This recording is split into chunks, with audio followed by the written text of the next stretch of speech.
At the hearing against my daughter-in-law to determine the custody of my 6-year-old grandchildren, my grandson swore to the judge that I was the meanest grandmother in the world.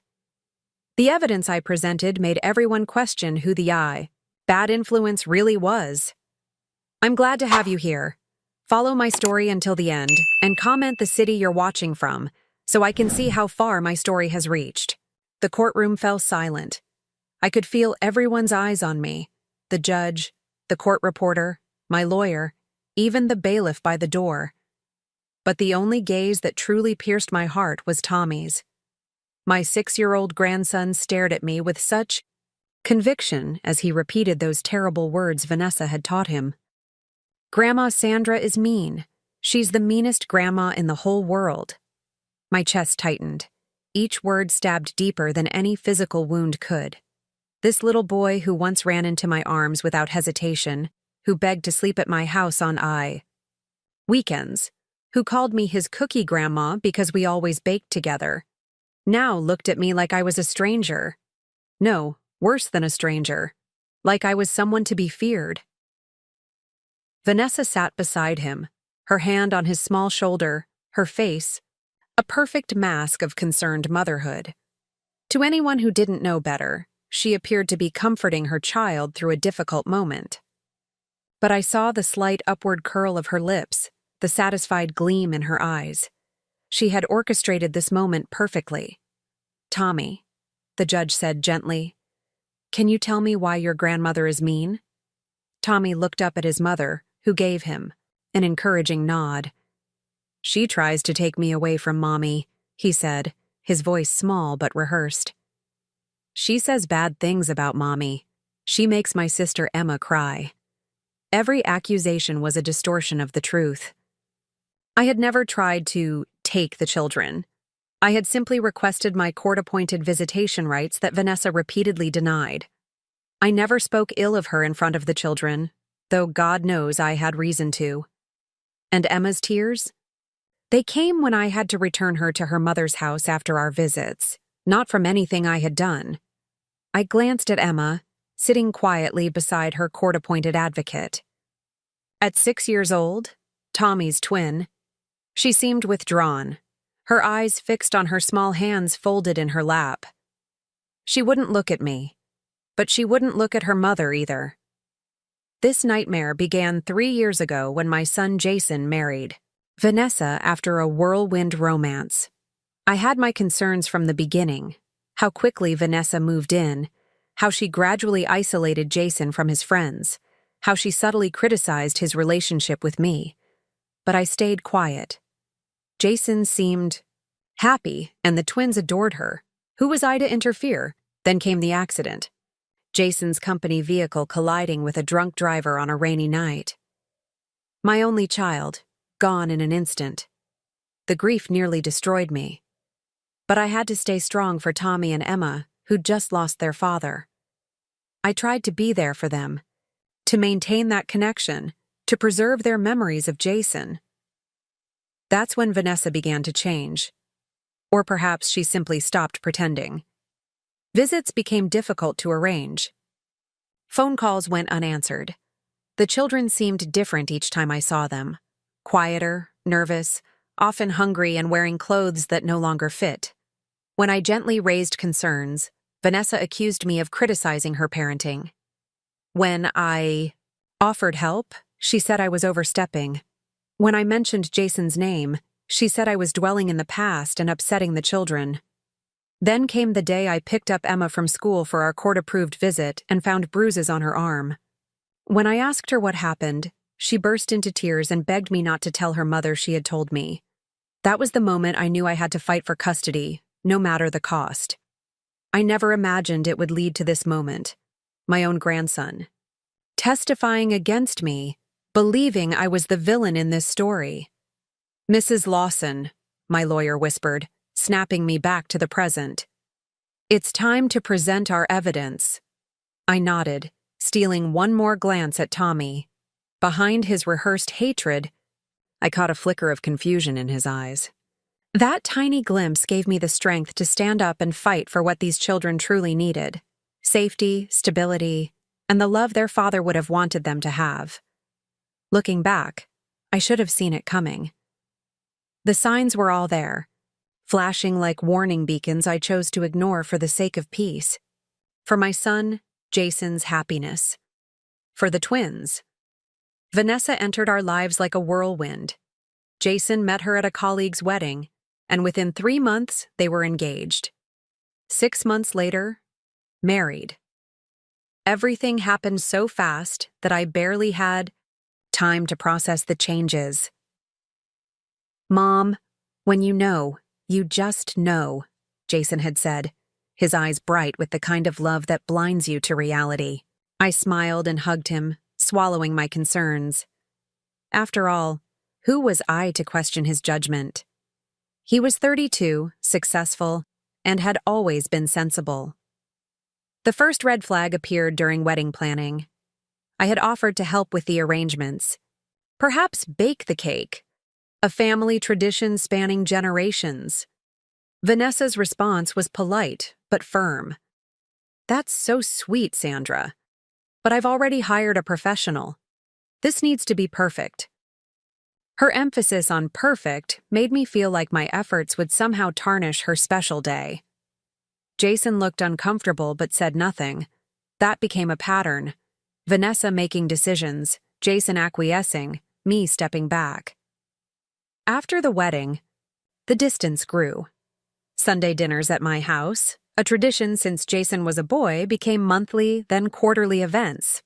Each time, Vanessa had an excuse. She was tired, busy, or just wanted a quiet weekend at home.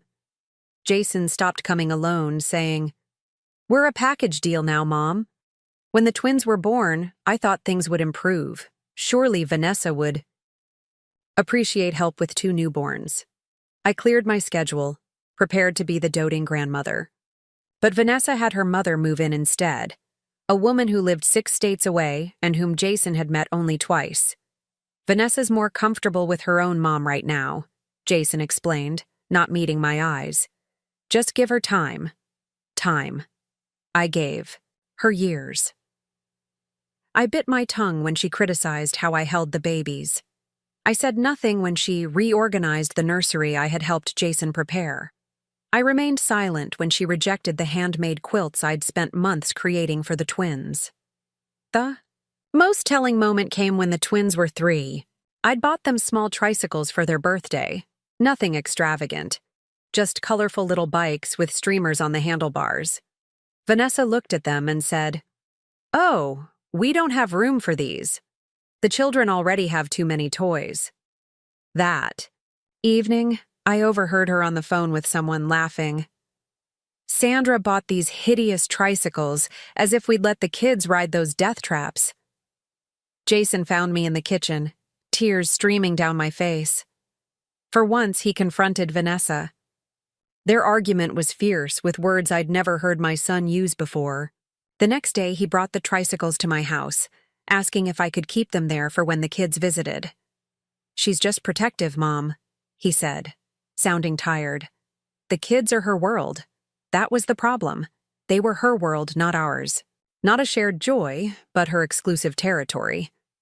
Then came the accident. A rainy Thursday night. A drunk driver. My son gone forever. I still remember getting that call, how my legs gave out, how I couldn't breathe. Through my grief, I worried about the twins, about how to help them understand that Daddy wasn't coming home, but Vanessa shut me out completely. "We need space to process this as a family," she said at the funeral, standing between me and the twins. "I'll call when we're ready for visitors." That call never came. When I finally saw the twins 2 weeks later, they seemed confused about who I was. Tommy, who used to climb into my lap the moment I arrived, hid behind Vanessa's legs. Emma reached for me, but Vanessa pulled her back, saying she was too emotional right now. I had to file for grandparent visitation rights just to see them. The court granted me 1 weekend a month and weekly phone calls. Even those became battlegrounds. The children were too busy for calls. They were sick on my weekends. When I did get them, they arrived hungry, unwashed, and wearing clothes too small or inappropriate for the season. Emma once whispered, "Mommy says we can't tell you stuff, or you'll take us away." I started documenting everything: the missed visits, the children's physical condition, their concerning comments. Each time I expressed concern, Vanessa accused me of trying to undermine her. The final straw came 9 months ago. During a rare approved visit, Emma came out of the bathroom in tears. When I gently asked what was wrong, she lifted her shirt to show me finger-shaped bruises across her back. "Mommy's friend Rick did it," she whispered. "He said I was being too noisy." That night, after returning the children, I called Child Protective Services. The investigation found nothing conclusive. Vanessa blamed the marks on a fall at the playground. But something in me hardened. I knew then I couldn't stand by anymore. These children needed protection. I filed for custody the next day, setting in motion the events that led to this courtroom. To my grandson calling me the meanest grandmother in the world, to the mountain of evidence I was about to present. Evidence that would show exactly who was harming these innocent children. For the first time since Jason's death, I felt his presence beside me, urging me forward. "Fight for them, Mom," I could almost hear him say. "Don't give up." And I wouldn't. Not when their safety and futures hung in the balance.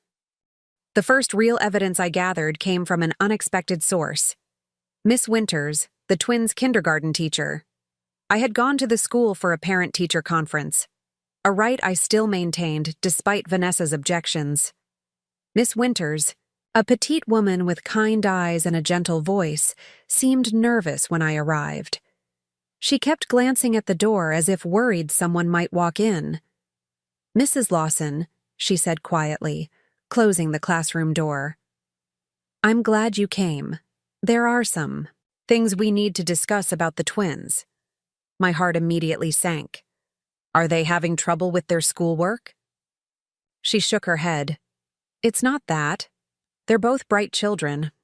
It's—" She hesitated, then pulled out a folder from her desk drawer. "I've been documenting some concerns." Inside were notes dating back months. Emma coming to school in the same clothes 3 days in a row. Tommy falling asleep during morning circle time, telling Miss Winters they had to stay up for Mommy's friends. Both children often hungry, devouring their school lunches and asking for more. "Last week," Miss Winters said, lowering her voice further, "Tommy told me they don't have dinner at home sometimes because Mommy forgets." She showed me drawings the twins had made during free art time. Emma's pictures showed a house with dark clouds hanging over it, stick figures with frowns. Tommy's depicted what looked like adults lying on sofas, bottles littering the floor. "I've raised these concerns with the school counselor," Miss Winters continued, "but Mrs. Martinez, Vanessa, always has an explanation. The children are dramatic, or going through a phase." She brought in doctor's notes saying Emma has food allergies that cause behavioral issues. I frowned. "Emma doesn't have food allergies." I suspected as much. Miss Winters bit her lip. "Mrs. Lawson, I've been teaching for 22 years. I know the difference between a child with allergies and a child who's not being properly cared for." She hesitated, then added, "The school is hesitant to file an official report. Mrs. Martinez is quite intimidating. She's threatened to sue when concerns were raised previously." "You're afraid?" I realized. Miss Winters looked ashamed. "I have my own children to support. I can't risk my job. But—" She pushed the folder toward me. "You can use this. I've made copies of everything." That night, I couldn't sleep. The folder sat on my nightstand, its contents haunting me. In my mind's eye, I saw the twins, hungry, tired, confused. I imagined Jason looking down, his heart breaking at what was happening to his children. The next morning, I received a text from an unknown number. "Check your email.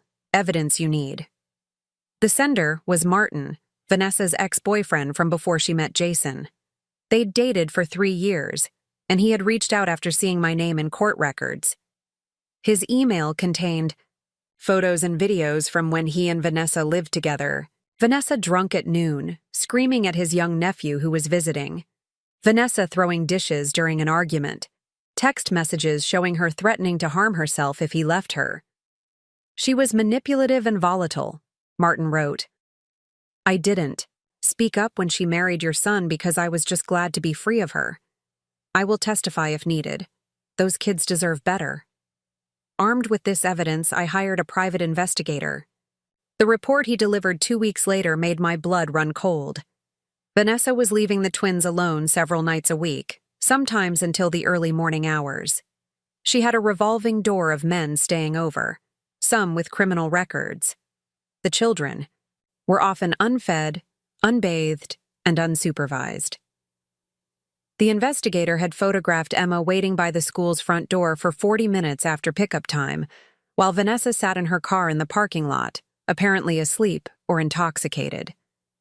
He'd documented Tommy wandering the neighborhood alone at dusk, knocking on neighbors' doors asking for food. Most damning was the audio recording from outside their home, capturing Vanessa screaming at the children. If you tell Grandma anything, they'll take you away and you'll never see me again. Is that what you want? To be all alone? The twins' voices, small and frightened. No, Mommy, we won't tell. With trembling hands, I compiled everything. Miss Winter's documentation, Martin's evidence, the investigator's report, my own detailed records of missed visits and concerning observations. I'd been gathering pieces of a terrible puzzle, and now the completed picture was impossible to ignore. When I presented it all to my lawyer, Gloria, she reviewed it silently, her expression growing grimmer with each page. This is compelling, Sandra, she said finally. But Vanessa will fight back hard. She'll paint you as a vindictive mother-in-law trying to steal her children. Are you prepared for how ugly this might get? I thought of Tommy's fearful eyes, of Emma's bruises, of the desperate way they ate when they were with me, as if unsure when their next meal would come. I don't care what she says about me, I said firmly. These children need someone to fight for them. Jason can't do it anymore. It has to be me. Gloria nodded, a new respect in her eyes. Then let's file for emergency custody. With this evidence, we have a strong case. That filing set in motion the hearing where Tommy would call me the meanest grandmother in the world. But I knew the truth now, and I wouldn't back down. Not when those children's safety was at stake. Even if they hated me for it, I would protect them. That's what being a grandmother really means.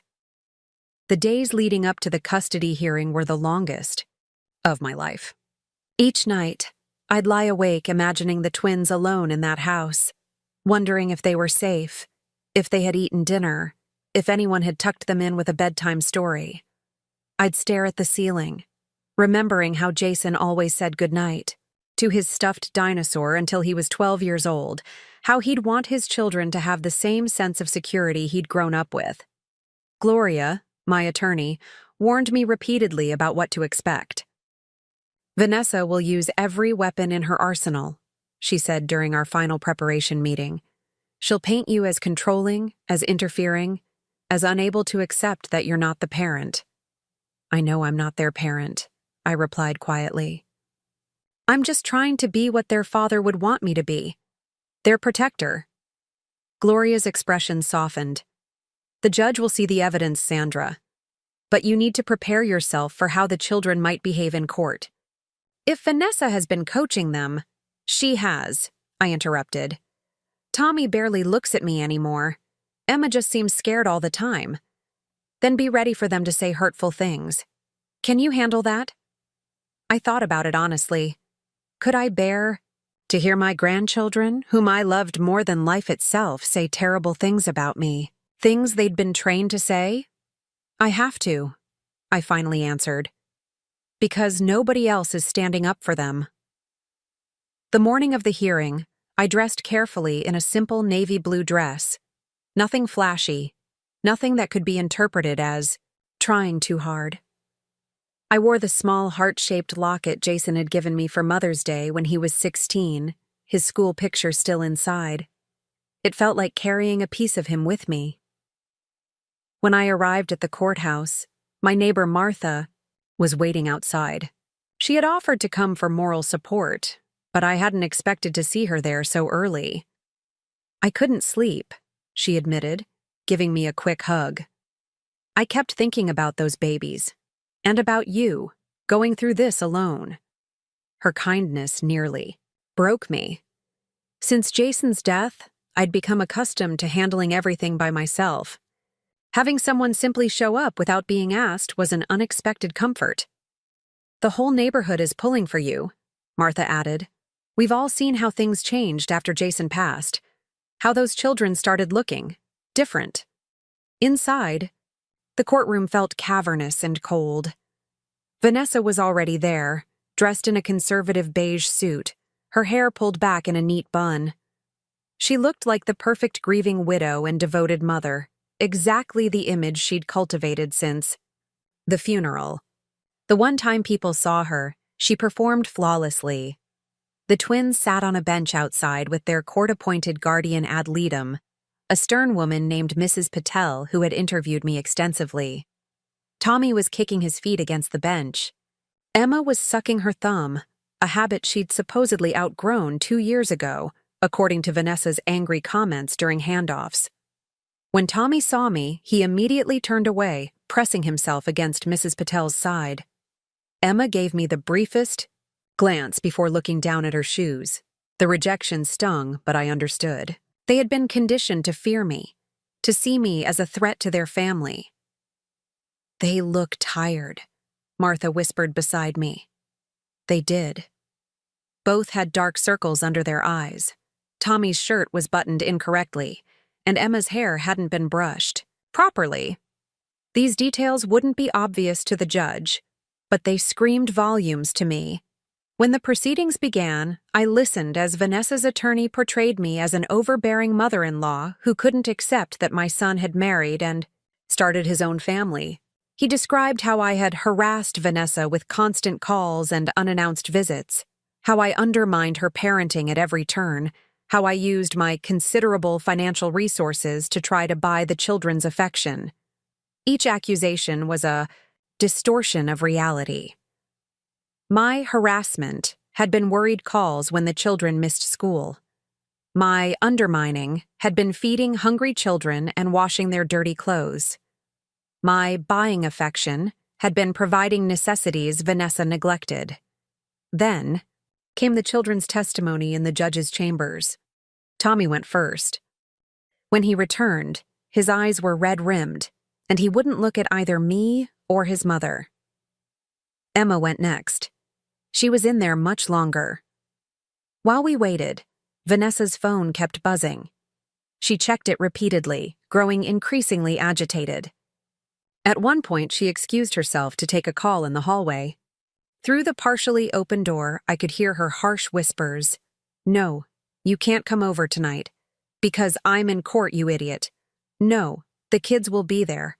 I don't care what you want." When Emma finally emerged from the judge's chambers, she looked directly at me for the first time that day. Something in her expression had changed. A flicker of hope, perhaps, or relief. My heart raced. Had she told the truth? Later, I would learn that Emma had indeed started to open up to the judge. She had mentioned Rick, Vanessa's boyfriend who had left the bruises. She had described nights left alone while Mommy went to parties. But when asked directly if she wanted to live with her mother or grandmother, she had frozen, too frightened to answer. As we moved back into open court, I felt a strange calm settle over me. Whatever happened next, I had done everything possible to protect these children. I had broken my silence, gathered evidence, and fought against all odds. Jason would be proud of that at least. The judge called for Tommy to testify in open court, AIA, decision that surprised both attorneys. And that's when my grandson, his small voice shaking, called me the meanest grandmother in the world. In that moment, looking at his frightened face, I made a silent promise. Even if they hate me now, I will never stop fighting for you. Someday, you'll understand why. Your Honor, I'd like to present evidence regarding the children's living conditions, Gloria said, her voice steady and professional. The judge nodded, and Gloria began methodically displaying the documentation we had gathered. School attendance records showing frequent absences and tardiness. Photos from the investigator showing the twins wandering unsupervised in the neighborhood. Medical records indicating missed appointments and delays in necessary vaccinations. Vanessa's attorney objected repeatedly, claiming the evidence was obtained unethically or taken out of context. The judge overruled most objections, his expression growing more concerned with each new piece of evidence. Then came Miss Winter's testimony.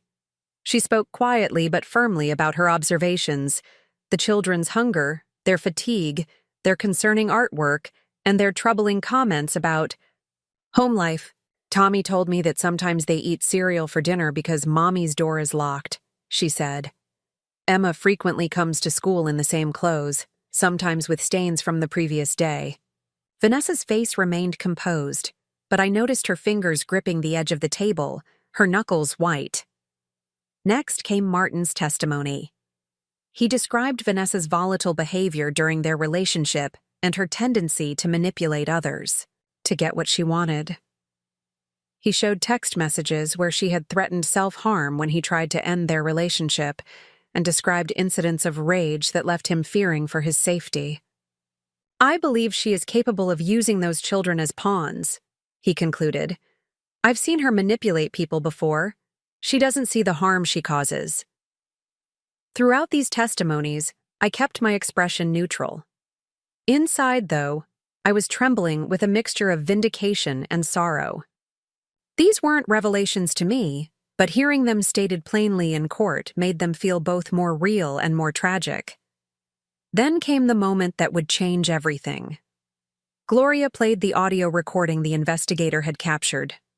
Vanessa. Screaming at the twins, threatening them, telling them they would be taken away if they spoke to me about what happened at home. The courtroom fell silent. The judge's expression darkened. Even Vanessa's attorney looked taken aback. Mrs. Martinez, the judge said, his voice stern. Would you care to explain this recording? Vanessa straightened in her chair. That recording is taken out of context, she said smoothly. I was simply explaining to the children about court procedures. They were confused and frightened by all this legal action their grandmother has initiated. The judge didn't look convinced. And the allegations of neglect? The children being left alone at night? The missed school days? Your Honor, I'm a single mother doing my best, Vanessa replied, her voice catching in a practiced way.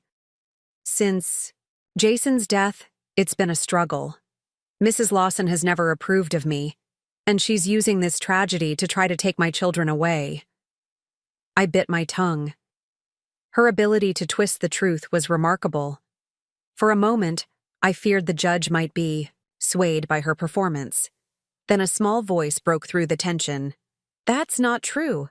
Everyone turned. Emma had stood up from her seat beside Mrs. Patel. Her small face was pale but determined. Emma, honey, sit down, Vanessa said sharply. But Emma took a step forward. Mommy does leave us alone. A lot. She says we're big kids and we don't need babysitters. Mrs. Patel placed a gentle hand on Emma's shoulder but didn't stop her. Tommy and me, we get scared when it's dark, Emma continued, her voice growing stronger. Sometimes we're really hungry. Grandma Sandra always makes sure we have food. Vanessa's face contorted with fury. Emma, stop talking right now. Mrs. Martinez, the judge warned. Do not address the child. Emma looked directly at the judge, her small hands clenched at her sides. Mommy told Tommy to say Grandma is mean. She made us practice. She said if we didn't do it right, they'd take us away forever. Tommy, who had been silent until now, suddenly burst into tears. I don't want to lie anymore, he sobbed. I'm sorry, Grandma. I didn't mean it. The judge immediately called for a recess, ordering that the children be taken to a separate room with Mrs. Patel. As they were led out, Emma glanced back at me, and I saw something I hadn't seen in months: trust. When court resumed, the judge addressed Vanessa directly. Mrs. Martinez, the evidence presented today, coupled with the children's own statements, raises serious concerns about your fitness as a parent. Vanessa began to protest, but the judge held up his hand. I am ordering a full investigation by Child Protective Services. Until that investigation is complete, temporary custody of the children will be granted to Mrs. Lawson. The air left my lungs in a rush. Temporary custody. The twins would be safe. Vanessa exploded. You can't do this. They're my children. She's turning them against me. As bailiffs moved to contain her outburst, the judge continued, his voice firm. Mrs. Martinez, this outburst only reinforces my concerns. You will have supervised visitation rights pending the investigation's outcome. I sat perfectly still, afraid that any movement might somehow reverse this decision. Beside me, Gloria squeezed my hand. It's just the first step, she whispered, but it's a big one. As I left the courtroom, Martha was waiting. She hugged me tightly. You did it, she said. Those babies are going to be okay now. But looking back at Vanessa's face, contorted with rage as she spoke with her attorney, I knew this battle was far from over. She wouldn't give up easily. And despite today's victory, rebuilding my relationship with Tommy and Emma would take time and patience. Still, for the first time since Jason's death, I felt hope, real hope, that his children would grow up in a safe, loving home. Just as he would have wanted, that first night with the twins in my home was both wonderful and heartbreaking. Emma clung to me, following me from room to room as if afraid I might disappear. Tommy kept his distance, watching us with uncertain eyes, still wrestling with guilt over his courtroom testimony. I had prepared their old rooms, the ones they used during weekend visits in happier times. Fresh sheets with dinosaur patterns for Tommy, butterflies for Emma, their favorite stuffed animals waiting on their pillows. Shelves stocked with books we'd read together before everything changed. After a simple dinner, chicken nuggets and mac and cheese, comfort food they actually ate rather than pushed around their plates, I helped them with their bedtime routine. As I tucked Emma in, she grabbed my hand. Are we really staying here now? She asked, her voice small in the dim glow of her night light. For a while, yes, I answered carefully. The judge thought it would be good for you and Tommy to stay with me until some things get sorted out. Is Mommy in trouble? I measured my words, remembering what the social worker had advised. Your mommy is going through a tough time. She's getting help so she can be a better mom. Emma was quiet for a moment, then whispered, I was scared to tell the truth. I thought you'd be mad at me. I brushed her hair back from her forehead. Emma, sweetheart, I could never be mad at you for telling the truth. It was very brave.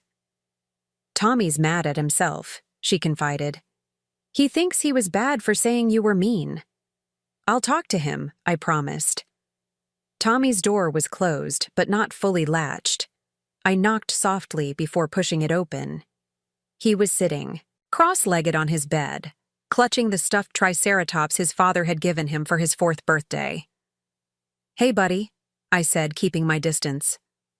Can I come in? He nodded, not looking up. I sat on the edge of his bed, careful not to crowd. Him, I lied, he said finally, his voice cracking. I said you were mean, but you're not. Tommy, look at me, I said gently. He raised his eyes reluctantly.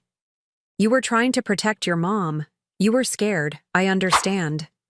But I hurt your feelings. Yes, I admitted, deciding honesty was important. It did hurt, but I know you didn't really mean it. Sometimes we say things we don't mean when we're afraid. His lower lip trembled. Is Mom going to hate me now? Your mom could never hate you, I assured him. though I wasn't certain Vanessa was capable of the unconditional love these children deserved. She's your mother. She just needs some time to work on herself. Tommy considered this, then asked the question I'd been dreading. Is Mom ever coming back for us? I took a deep breath. I don't know exactly what's going to happen, I said honestly, but I promise you'll always be safe, and you'll always be loved. He nodded, and for the first time since I'd picked them up from the courthouse, he leaned against me, allowing a brief hug before pulling away. Progress would come in small moments like these, I realized.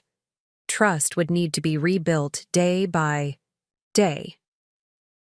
The weeks that followed established a new rhythm to our lives. School drop-offs and pickups, homework at the kitchen table, regular meals and consistent bedtimes. The simple stability children need to thrive. There were challenges, of course. Nightmares woke them both frequently in those early days. Tommy had occasional tantrums when frustrated, lashing out in ways that told me he'd never been taught healthier emotional outlets. Emma hoarded food in her bedroom, granola bars and apples tucked under her mattress, a heartbreaking indication of the food insecurity she'd experienced. Supervised visits with Vanessa were difficult. She would arrive bearing expensive gifts and making grand promises about the future, leaving the twins confused and emotionally drained. After each visit, we'd have setbacks, bedwetting, clinginess, behavioral issues at school. The court-appointed therapist, Dr. Chen, became our lifeline. She worked with the twins twice weekly, helping them process their complicated feelings. She also counseled me on how to provide the support they needed without undermining their relationship with their mother, difficult as that sometimes felt. Children can love an imperfect parent, she explained during one of our sessions. Your role isn't to replace their mother, but to provide the stability and security she currently can't. 3 months after the initial hearing, the court made its final ruling. Based on the CPS investigation, therapy reports, and Vanessa's continued erratic behavior during supervised visits, I was granted full legal custody of the twins. Vanessa would maintain visitation rights, but only under supervision until she completed court-ordered parenting classes and substance abuse treatment. She stormed out of the courtroom before the judge finished speaking, her furious gaze burning into me as she passed. That evening, as the twins and I worked in the garden Jason had helped me plant years before, Emma looked up from the carrots. She was harvesting. "Grandma Sandra, are you happy that we live with you now?" I set down my trowel, giving her question the consideration it deserved. "I'm happy that you're safe and doing well," I said carefully. "I wish the circumstances were different. I wish your daddy was still here and that your mommy was able to take good care of you. But yes, having you here brings me joy." Tommy, who had been unusually quiet, joined us with a handful of cherry tomatoes. "Dad would be happy we're with you," he said with surprising certainty. "He always said you were the best mom ever." Tears pricked my eyes. "He did say that, didn't he?" "And now you're the best grandma ever," Emma added matter-of-factly. "Not mean at all." I laughed, my heart fuller than it had been in years. "Well, I don't know about that. I still make you eat your vegetables and do your homework." "That's not mean," Tommy said seriously. "That's just being a grown-up." 6 months turned into a year. We settled into our new normal. The twins thrived at school, made friends in the neighborhood, and gradually stopped flinching at loud noises or hoarding food. Vanessa's visits became less dramatic as her treatment progressed, though I remained vigilantly protective. On the anniversary of Jason's death, we visited his grave together. The twins placed drawings next to the flowers I'd brought. As they ran to explore a nearby magnolia tree, I sat on the bench facing Jason's headstone. "We're going to be okay," I told him softly. "It wasn't the way any of us planned, but I'm keeping my promise to take care of them." A gentle breeze stirred the leaves above me, and for a moment, I felt a deep sense of peace. This path had been more difficult than I could have imagined, filled with heartache and struggle. But watching the twins play in the dappled sunlight, their laughter carrying on the wind. I knew every painful step had been worth it. They were safe. They were loved. And somehow, against all odds, we had become a family again.